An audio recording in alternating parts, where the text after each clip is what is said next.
Hello and welcome back to the Red Lantern. I am Sarah. I've learned something about myself in the last 24 hours, something that I never experienced before Dan died.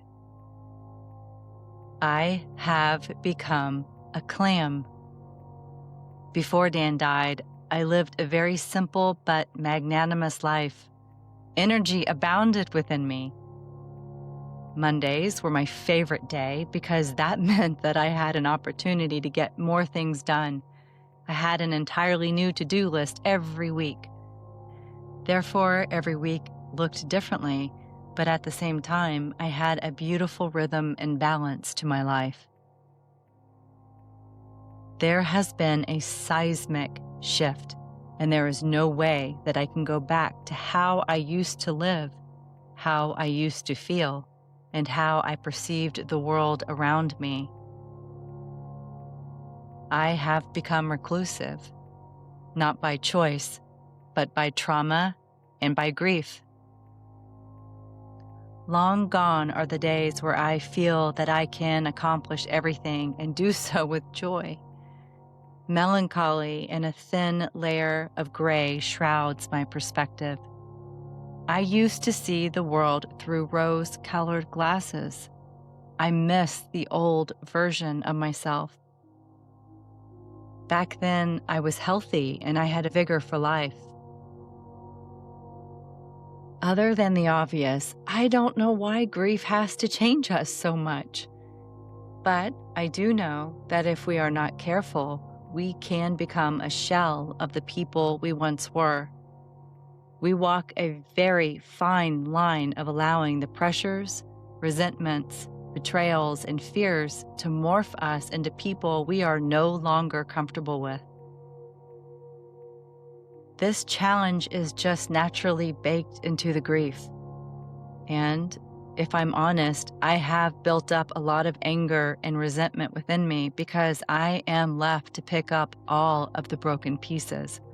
Plus, I have had many spiritual and psychological attacks hitched to my wagon. Depending on our grief and depending on where we are in our grief journey, we are all plagued with these things at various stages. There's just no denying it. And we feel these attacks and we feel so lost and sad because we love so deeply and we lost that love. There is now a big hole left behind, and nothing can fill it. The way I see it, we have three choices moving forward.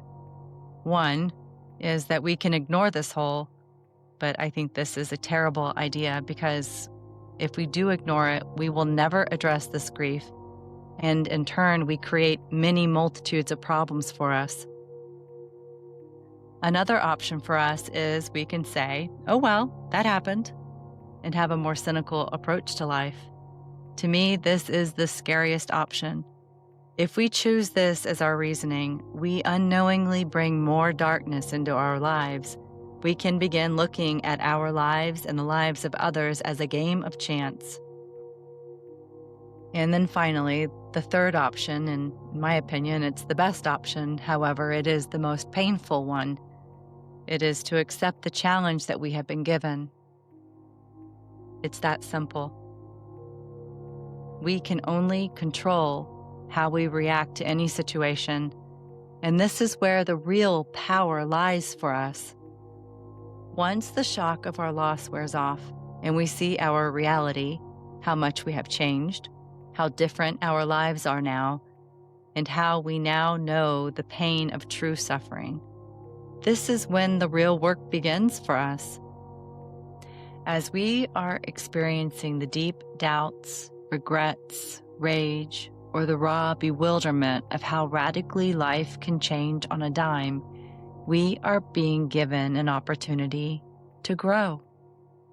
At first, there most likely will be no desire to even acknowledge this. However, deep down, we know that we are going to change and grow because of this loss.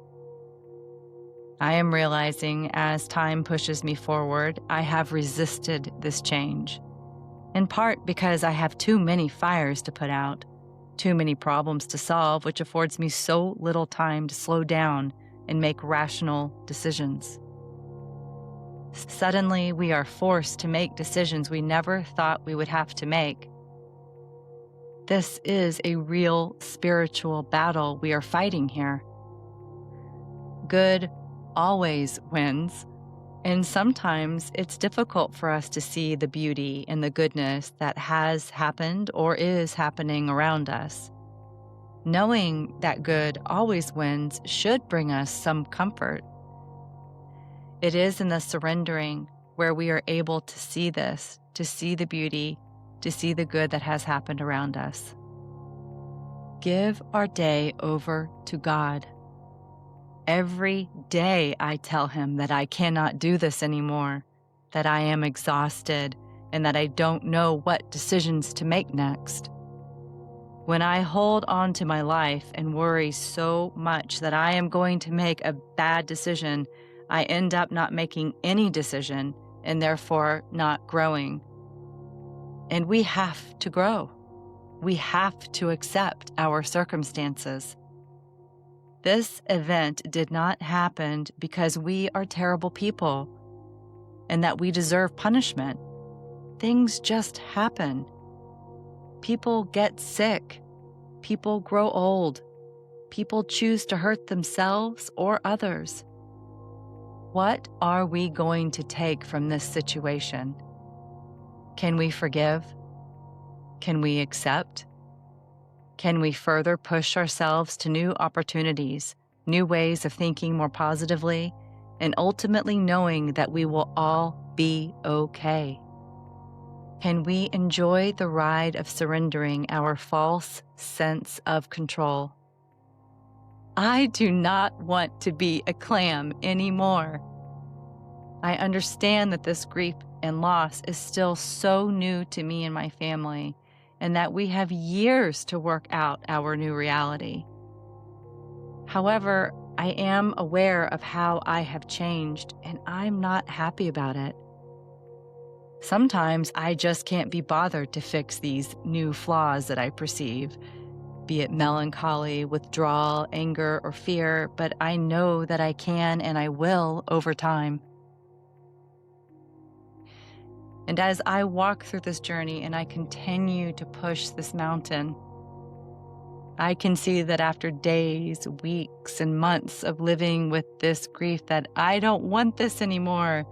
I don't want these challenges. I don't want this change that has happened within me. But here they are. Here are all of the challenges, and they're not going away. We have to keep living and we have to keep exploring. The day I realized I was living the life as a clam, I spent the morning downtown at a meeting, and as I was driving home, I saw the sun was out and it was so bright and beautiful, and the glorious blue sky was just the most beautiful color, and I breathed in the beautiful crisp air because my windows were down. The spring was springing and it was so lovely. And then I noticed the people. There were beautiful, happy people walking the downtown streets, popping into the stores, and basically enjoying their lives. And at that moment, I realized that for almost 2 years, I have not enjoyed my life. I have not enjoyed living. And at that moment, I remember thinking how foreign happiness has become for me. That in almost 2 years, I have not really done anything for the sake of enjoyment. And if I have done something that seems to be enjoyable, it was always cloaked in the grief and the loss of Dan. It was cloaked in the pending trial.